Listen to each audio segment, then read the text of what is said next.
morning, scholars. Happy Tuesday. Today we are going to pick up and read a new chapter of The Wind in the Willows. Today our chapter is titled The Wild Wood. All you'll need is a pencil, your skills packet, and by the end of today you will turn in Tuesday, September 15th, ELA. Couple reminders: you want to have your computer on a flat surface, you're sitting down with no distractions and no unnecessary tabs so that you can actually split your screen side by side and you're able to follow along with your video and the Google Slides. Today, to find your packet, you need to go down to Classwork, Week 2, September 14th, and then find Tuesday, September 15th, ELA, and click on these Google Slides right here. You can also find them under the assignment description, underneath where you would turn it in, where it says your name. There's a couple different ways you can find it. Make sure you pull it up now, that way you're ready to follow along. So again, you want to have your screen split just like this, me on one side and the slides on the other so that you can follow along. If you need to, pause the video and get to this point. Today our objective is to distinguish between a sentence and a fragment. We're going to do a quick recap. We'll read our new chapter, The Wild Wood, and then I'll introduce you to fragments. Right now, I want you to flip ahead to your first slide for vocabulary today. That is postpone. Say it. Postpone. That's our only vocabulary word today, and it means to put off or reschedule for a later time. To delay. You might say postpones, postponed, or postponing. You're going to fill it in right here on the left side of this table on your slide. Postpone.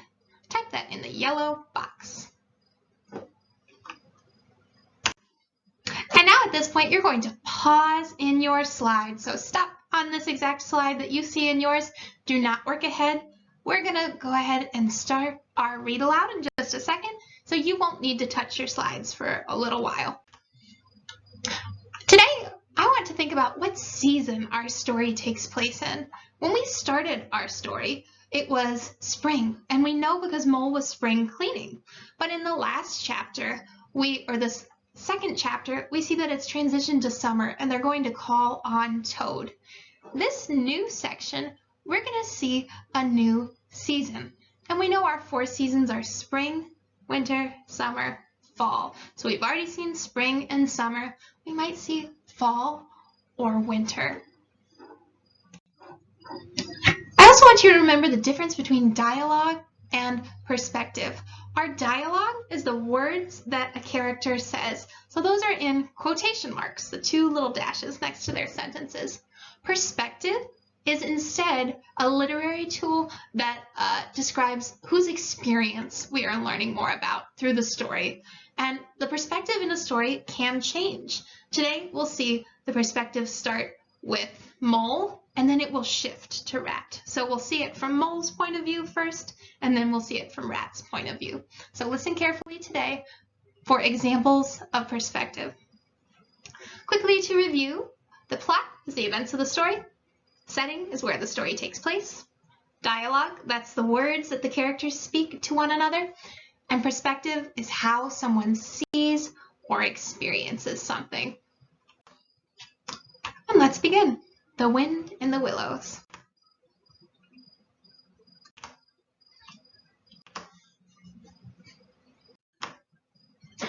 The Mole had long wanted to meet the Badger, but the Water Rat always had a reason to postpone the occasion. There's our vocabulary word.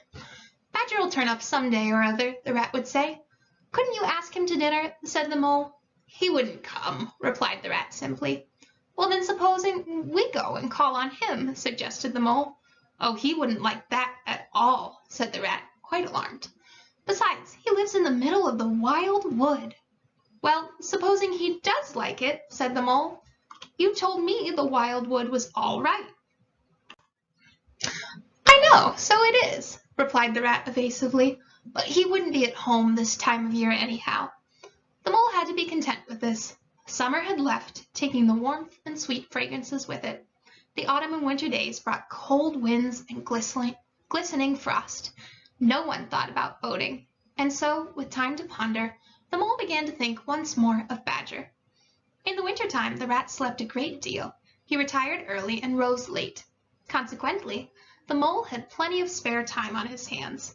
One afternoon, while the rat rested in his armchair before the fire, he decided he would explore the wild wood and perhaps meet Mr. Badger. So we did see that the season has changed. It was summer, now we know that it's left, and autumn has already passed. It is winter, and we know that in winter we sometimes might see snow. So we'll see if that comes into play in this story. It was a cold, still afternoon when he slipped out of the warm parlor. The country lay bare and leafless around him. The mole liked the country like this, stripped of its finery, and so, with great cheerfulness of spirit, he pushed on toward the wild wood. There was nothing to alarm him at first. Then, as his journey progressed, he moved into a shadowy world in which trees crouched nearer and the holes in various tree trunks gaped like hideous mouths. The dusk descended steadily. Then the faces began. It was over his shoulder that he first thought he saw a face. When he turned and confronted it, the thing had vanished. So far, Mole's adventure into the wild wood isn't going so well. He started off very brave, but then he starts to get more and more afraid about being alone in the wild woods. It looks like the tree trunks are gaping at him. It looks like he's seeing faces over his shoulder. We don't know if he actually is seeing faces, but we do know that he thinks he is, and he's starting to become a little bit afraid. He quickened his pace. He passed another hole, and a little narrow face flashed up. If he could only get away from the holes, he thought, there would be no more faces. He swung off the path and plunged into the untrodden places of the wood. So untrodden means no one's walked on these places of the woods. They haven't been trotted down. So to get away from the main path and these holes that he thinks he's seeing other animals' faces in, he decides to go off the path. And that might not be a good idea. Then the whistling began. Very faint it was when he first heard it, but somehow it made him hurry forward. Then the pattering began. He thought it was only falling leaves at first. Then, as it grew, he knew it was the pat, pat, pat of little feet. The mole began to run. He ran against things. He fell over things. At last, he took refuge in the hollow of an old beech tree. Terrified and exhausted, the mole lay there, trembling. So he took refuge. That means he took shelter. It's a place where he feels safe, in the hollow of a tree. So his adventure has really taken a turn. He's no longer just afraid, he's hiding. And here's where we see the perspective shift. So we were seeing things from Mole's perspective, and now we're seeing them from Rat's. We're back at his house. Meanwhile, the rat, warm and comfortable, dozed by his fireside. It was not until a coal in the fire slipped and sent up a spurt of flames that he awoke. He immediately looked around for his companion, but the mole was not there. He listened for a time. The house seemed very quiet. Then he called, "Moley," several times, and receiving no answer, got up and went out into the hall. The mole's cap was missing from its peg. His Wellington boots were also gone. So Wellington boots, that's a style of boots. They were just his shoes, and they were missing. The rat left the house and found the mole's tracks leading straight to the wild wood. The rat stood deep in thought. Then he re-entered the house, strapped a belt round his waist, and shoved a brace of pistols into it. Then he picked up a stout cudgel and set off for the wild wood. So the rat sees that Mole has left and headed toward the wild wood, and at first he has to think about whether he's going to go after him. And eventually he does decide to go. And what does he take with him? Pistols, a stout cudgel, and so those are weapons. He's put weapons on his belt. Why do you think he might do that? So he might take these because he doesn't feel safe in the wild wood. He's taking them for protection. So that tells us maybe Rat knows a little bit more about the wild wood than he let on to Mole. was already getting toward dusk when he reached the wood. As he moved among the trees, the rat looked around for his friend. Here and there, wicked little faces popped out of holes, but vanished immediately at the sight of such a well-armed creature. So here we can confirm that the mole was seeing faces, because Rat for sure sees the faces. It says they popped out of the holes, and they didn't bother him because they saw he was well-armed. That meant he had his weapons with him, and they didn't want to bother him. The rat called out to his friend for an hour or more, when at last he heard a little answering cry. Guided by the sound, he made his way to an old beech tree with a hole in it. From out of the hole came a feeble voice saying, "Ratty, is that really you?" The rat crept into the hole, and there he found the mole. "Oh, Rat," he cried, "I've been so frightened." "Oh, I quite understand," said the rat soothingly. "We riverbankers hardly ever come here by ourselves." "Surely the brave Mr. Toad wouldn't mind coming here by himself, would he?" inquired the mole. "Old Toad," said the rat, laughing heartily. "He wouldn't show his face here alone for anything." The mole was greatly cheered by the sound of Rat's laughter. "Now then," said the rat, "we really must make a start for home." "Dear Ratty," said the mole, "you must let me rest a while longer." "Oh, all right," said the rat. "It's nearly pitch dark now, and there ought to be a bit of moon later." So the mole snuggled down and went to sleep, while the rat lay patiently waiting with a pistol in his paw. So he's just going to watch Mole sleep and make sure that they are both safe. Mole is too tired to continue right now, and he is being a good friend. He's watching out for him and letting him rest while staying up to protect him.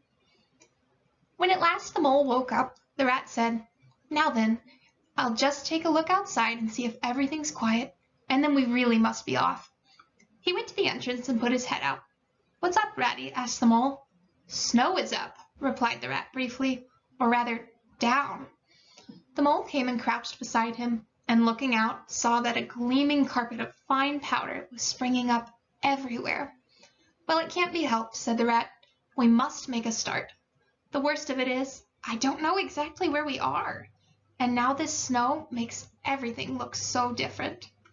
So Mole initially went off the path. This means this might not be a way that Rat has traveled before, and because the snow has come down, it's covered their tracks. So he's in an unfamiliar part of the wildwood, and they can't see where they came from. So they're a little bit lost. It did indeed. Nevertheless, they set out bravely. An hour or two later, they realized that they were lost. They sat down on a fallen tree trunk to rest. "We can't sit here very long," said the rat.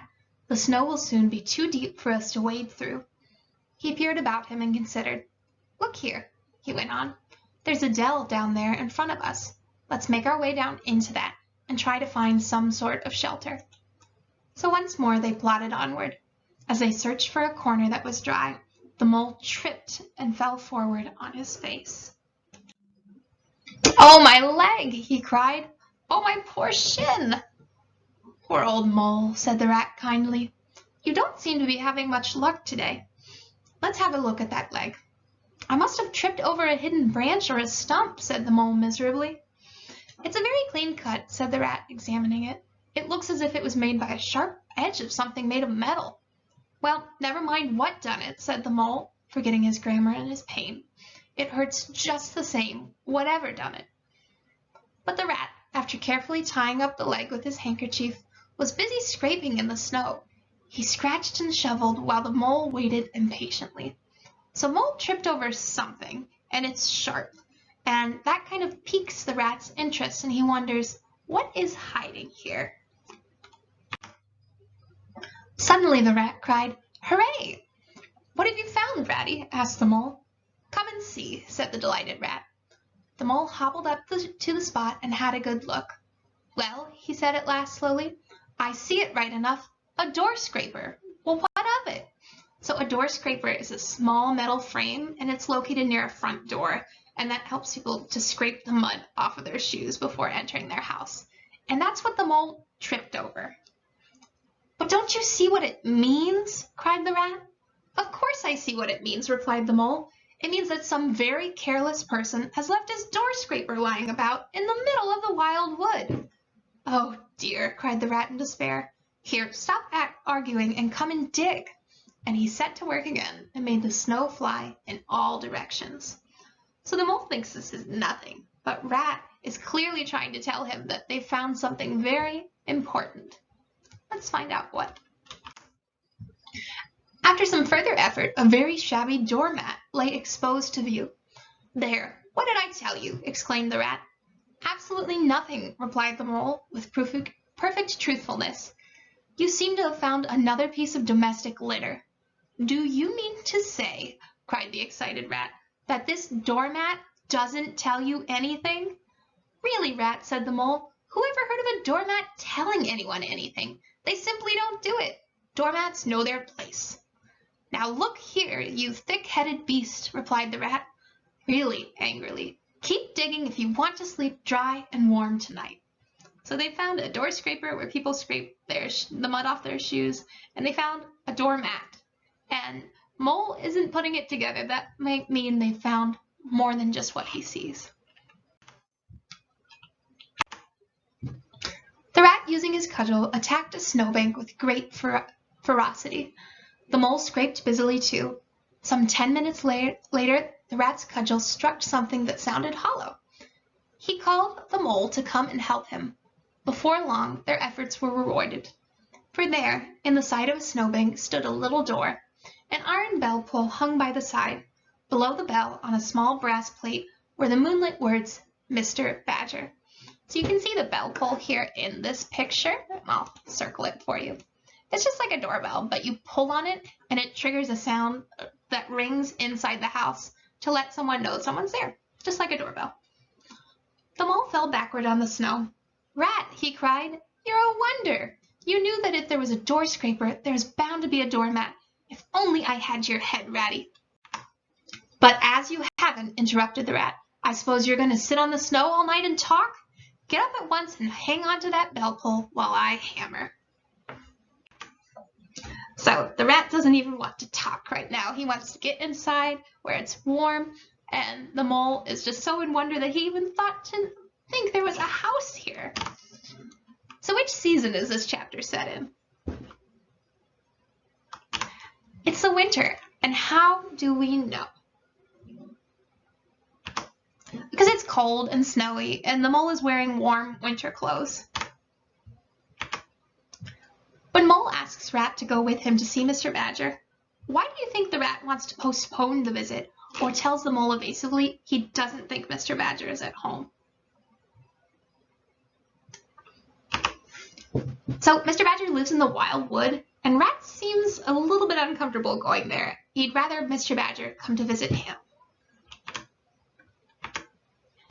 At the beginning of the story, which character's perspective is it being told from? It's Mole's, and then we know it switches to Rat's when he has to go find Mole. So now we're going to go on to the next part of our slides. We heard the word postpone a few times today. We heard it here. The mole had long wanted to meet the badger, but the water rat had always had a reason to postpone the occasion. So postpone means putting something off or rescheduling something until later. In your Google Slides, you have a slide that looks just like this. What you're going to do is create complete sentences in the yellow boxes. So these boxes over here. We don't need to type in anything else, just these three boxes. And we're going to make a complete sentence on the right using the word postpone along with the words that are provided on the left side of the box. So we'll use these words over here with the word postpone to make a complete sentence. So our first example says, dentist, an appointment. If we need to use the word postpone, we might assume to say that the appointment had been postponed. So our example sentence is, my mom had to postpone my dentist appointment. That uses both of these two words over here and the word postpone. Looking at our second one, it says tennis match and hurricane. You could say the tennis match was postponed because of a hurricane. You're going to make 3 sentences, one for each box. tennis match, hurricane, and postpone. Test, blizzard, postpone. Lunch, busy, and postpone. Pause the video and work on this slide. Type one complete sentence in each box. Remember, a complete sentence has a capital at the beginning for any proper nouns, punctuation at the end, and it has a subject and a verb. So, a complete sentence. If you're not done, please pause at this point and complete that activity. When you are done, you can progress past this slide and we'll go on to our next activity. So our next activity is writing whether each of these phrases is a sentence or a fragment. So you have several yellow boxes where you would just write an S or an F to tell me whether it's a sentence or a fragment. A fragment is a sentence that is missing a subject or a verb, so it's not a complete sentence on its own. Let's look at number 1. Has a boat. So this is not a complete sentence.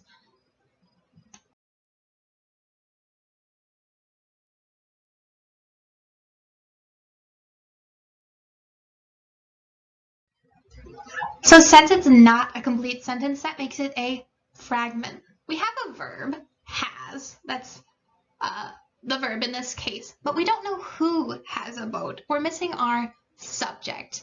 So this would be a fragment. You would write F in this box.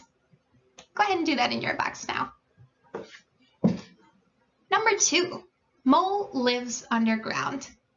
I see our subject, mole, our verb, lives. I also see proper capitalization and punctuation. So this is a sentence. It has a subject and a verb. Next one. They knew friends. So we have a subject, they, but we don't have a verb. We might be able to say they made new friends, and that would be our verb and give us a complete sentence. But without it, it is a fragment. We're going to do one more together, and then you're going to do the rest on your own. Number 4, they have a picnic. I see our subject, our verb. It is a sentence. All right. So you are going to go through and label the rest of these phrases either sentence or fragment. If it doesn't have a subject or a verb, meaning who or what, then it is a fragment. If it has a subject and a verb, proper capitalization and punctuation, you're going to put S for sentence. If you're not done, go ahead and pause and finish that video. But when you are done, don't forget to turn it in. You're going to go back to Google Classroom where you found your slides, and you're going to mark turn in or mark as done. You'll find that under Tuesday, September 15th. Remember, today you just need to complete your Google Slides. You're looking to make complete sentences using the word postpone, and then labeling each phrase either a sentence or a fragment on that second slide. When you've done both of those pages and every box is filled out, we don't turn in empty work. We finish our work, then submit it. Once everything is done, then you hit turn in. If you have any questions, please call or text me. Have a great rest of your day.